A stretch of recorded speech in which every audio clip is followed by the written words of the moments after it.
दोस्तों again good evening. पिछले 2 video में हमने अपलोड किया था कि आईडीवी क्या है और ओवर आईडीवी क्या है, और मैंने ये भी बताया था कि हम अंडर आईडीवी भी बताएंगे। तो अंडर आईडीवी की वीडियो आज हम डिस्कस करने वाले हैं। उससे पहले थोड़ा सा फिर से उसी स्लैब पे जाते हैं कि आईडीवी की जो डेप्रिसिएशंस है वो किस प्रकार की होती है, ठीक है। और गाड़ी का प्राइसिंग को ईयर वाइज हम कैसे डिप्रेशिएट होता है वो कैलकुलेशन भी इस वीडियो में पहले दिखा लेते हैं, ठीक है। तो आज हम बात करने वाले हैं, एक गाड़ी है जो ग्रैंड आइटन है, ठीक है। और ये गाड़ी है 2016 की। चलिए एक बार पॉलिसी को देखते हैं, ठीक है। एक बार पॉलिसी को हम देख लेते हैं, थोड़ा जूम करते हैं तो आप ये देख पा रहे होंगे कि ये गाड़ी है ग्रैंड आइटन स्पोर्ट्स। और मैन्युफैक्चरिंग ईयर अगर देखेंगे तो 2016 है, देख पा रहे होंगे। एकदम जूम करते हैं, ठीक है। और सबसे बड़ी बात, इसकी आईडीवी आप देखेंगे तो 2,05,000 है, ठीक है। तो पिछले वीडियो में मैंने जो बताया था कि ओवर आईडीवी से नुकसान क्या है, ओवर आईडीवी से मैंने बताया था कि अगर स्लैब नहीं फॉलो होती है तो इंश्योरेंस कंपनी क्या करती है, जब सेटलमेंट की केसेस आती है, जब गाड़ी बनने की स्थिति में नहीं होती है तो स्लैब को फॉलो करती है। अगर आपकी आईडीवी ज़्यादा है तो आपको आधा ज़्यादा नहीं दे देगी इंश्योरेंस कंपनी। क्या है सेटलमेंट का जो टेक्निक है आईआरडीए में, वो यही है कि करेंट मार्केट वैल्यू और mention IDV which is lesser. अगर आप आईडीवी कम रखे हैं तो आपको कम ही पे करेगा, लेकिन आप ज़्यादा रखे हैं तो मार्केट वैल्यू पे करेगा। मार्केट वैल्यू किस आधार पे चलता है, तो वो आईडीवी डिप्रिसिएशन जो शेड्यूल है, जो स्लैब है, उसके आधार पे चलता है, ठीक है।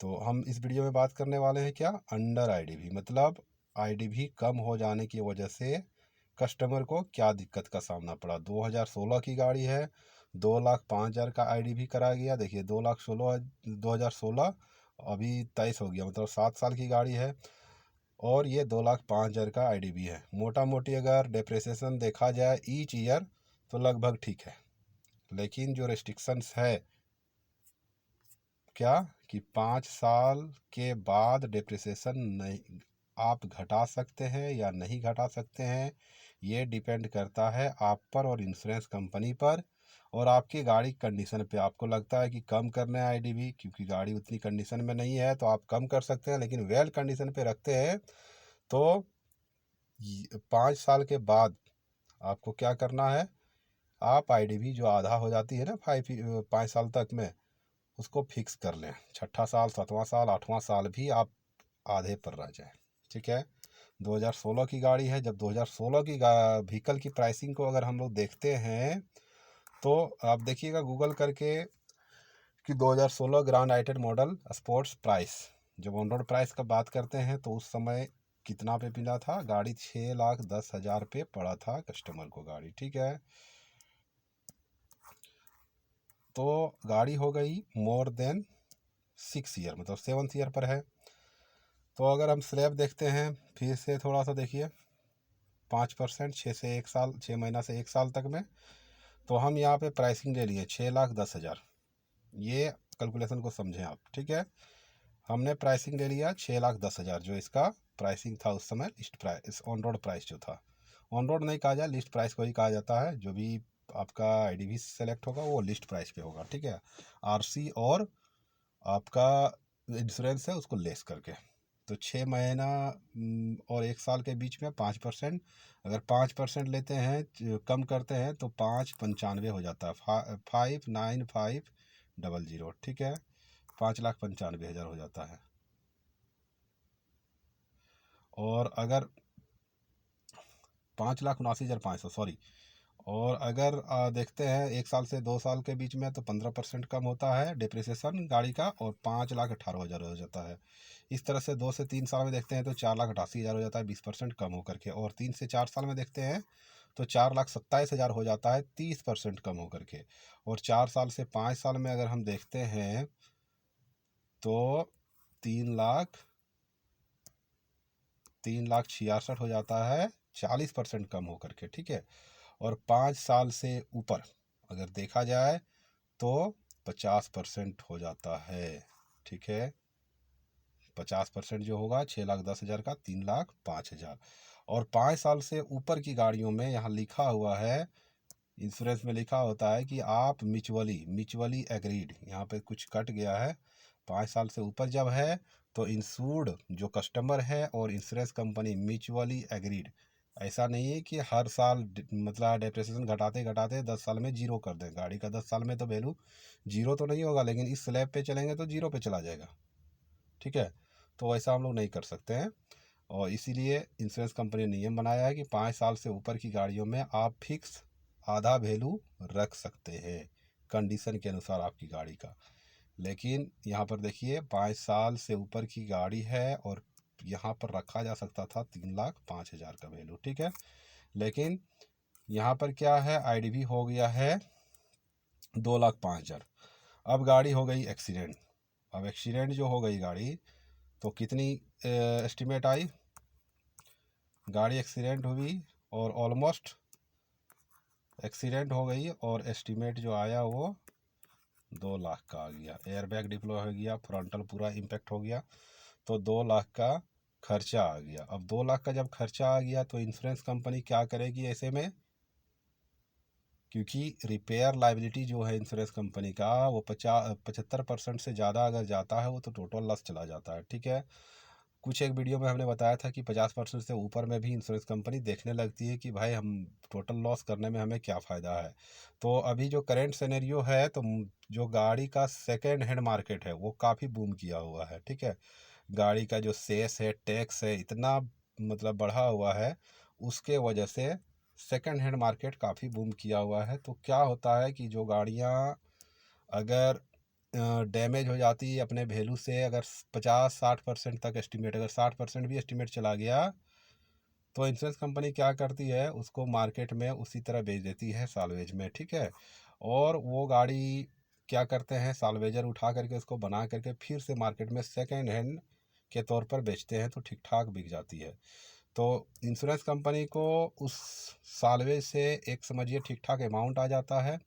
मान लेते हैं इसी गाड़ी का बात है, 2 लाख अगर एस्टिमेट बना हुआ है और इंश्योरेंस का लाइबिलिटी आ रहा है, रिपेयर लाइबिलिटी लगभग 1,25,000, क्योंकि जीरो डेप नहीं है तो पता ही है कि क्या होगा, पार्ट्स में 50% आ जाएगा कस्टमर का।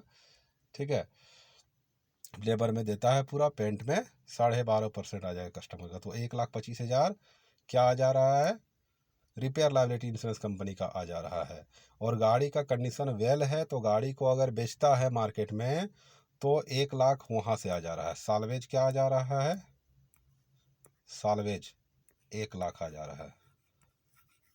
अब इंश्योरेंस कंपनी 1,25,000 बनाने में खर्चा क्यों करेगी, वैल्यू 2 लाख है, उसको 1,25,000 मिल जा रहा है इसी हालत में, सॉरी हाँ, साल्वेज वैल्यू उसको मिल जा रहा है 1 लाख रुपया। ठीक है, और जब बनाने जाता है इंश्योरेंस कंपनी तो 1,25,000 खर्चा आ जाता है रिपेयर में। ठीक है, साल्वेज मिल जाता है 1 लाख।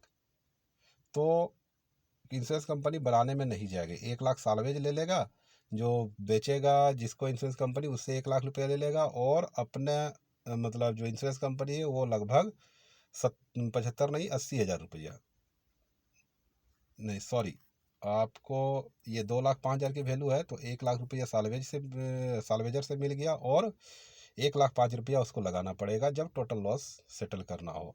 तो इस कंडीशन में इंश्योरेंस कंपनी टोटल लॉस में जा रही है। ठीक है, और इसीलिए मैं इसमें बताया था कि अगर वैल्यू 50% पे जाके फिक्स कर देता, अगर 3 लाख की वैल्यू हो जाता तो गाड़ी आज ये बन जाती। तो यहाँ कस्टमर को क्या हो गया, लॉसेस हो गया, किस वजह से, जो इसकी वैल्यू है उसको कम करने के वजह से जब घटना दुर्घटना हो गई तो छोटी मोटी घटना में भी, क्योंकि पार्ट्स का प्राइस हाई है तो लगभग टोटल लॉस क्वालिफाई कर जाता है। इसी एवोल्यूशन के तहत में इंश्योरेंस कंपनी तुरंत से क्या करती है, ऑनलाइन ऑक्शन कर देती है, वहाँ ओपन मार्केट में ठीक ठाक साल्वेज का वैल्यू मिल जाता है, और उसके बाद देखता है कि हमारा फिर कितना लगना है, रिपेयर में ज़्यादा लगना है या साल्वेज प्लस रिपेयर से कम अमाउंट लगा करके टोटल लॉस हो जाता है। तो रिपेयर से कम अमाउंट लगा करके इंश्योरेंस कंपनी टोटल लॉस कर देते हैं। किस वजह से? क्योंकि आईडी भी कम है। मैंने पहला नंबर पे बताया था कि क्या है टोटल लॉस सेटलमेंट का, कि आईडीवी और current market value which is lesser. तो इस गाड़ी, जो गाड़ी काफ़ी कंडीशन में है, 7 साल में भी इसकी वैल्यू आधा होना चाहिए। ठीक है, ठीक है, 10% और घट जाए, 2 लाख 3 लाख 5 हज़ार नहीं कहेंगे तो 2,90,000, 2,70,000, इस तरह इसका वैल्यू होना चाहिए था। अगर इतना वैल्यू रहता तो ये टोटल लॉस नहीं होता और गाड़ी बनता कस्टमर का। ठीक है, तो आशा करते हैं कि आपको समझ में आ गया होगा कि अंडर आईडीवी क्या है। देखिए, ये कोई बुक में नहीं मिलेगा अंडर आईडीवी, हमने खुद से कैटेगराइज किया है कि आप आईडीवी क्या करें, एज पर स्लैब लगाएं। और जब गाड़ी की कंडीशन ठीक ठाक है तो 5 साल से ऊपर पे आप 50% पर ही अपने गाड़ी की आईडीवी को रोक दें। उससे कम करने पे ये नुकसान आ सकती है आपको। छोटी मोटी एक्सीडेंट में भी, एक मीडियम एक्सीडेंट में भी आपको टोटल लॉस का सामना करना पड़ेगा। और टोटल लॉस में क्या, एक आपको फ्यू अमाउंट मिलेगा। काफ़ी वेल कंडीशन गाड़ी है और होना चाहिए था 3,05,000 वैल्यू, ये कस्टमर कर सकते थे और इंश्योरेंस इतना वैल्यू रहता तो इंश्योरेंस कंपनी इतनी दे सकती थी। लेकिन क्योंकि वैल्यू 2,05,000 है तो कस्टमर को यहाँ 1 लाख का लॉस हो गया। ठीक है, आशा करते हैं वीडियो समझ में आ गया होगा। फिर कोई नई वीडियो के साथ हाजिर होंगे। Thank you.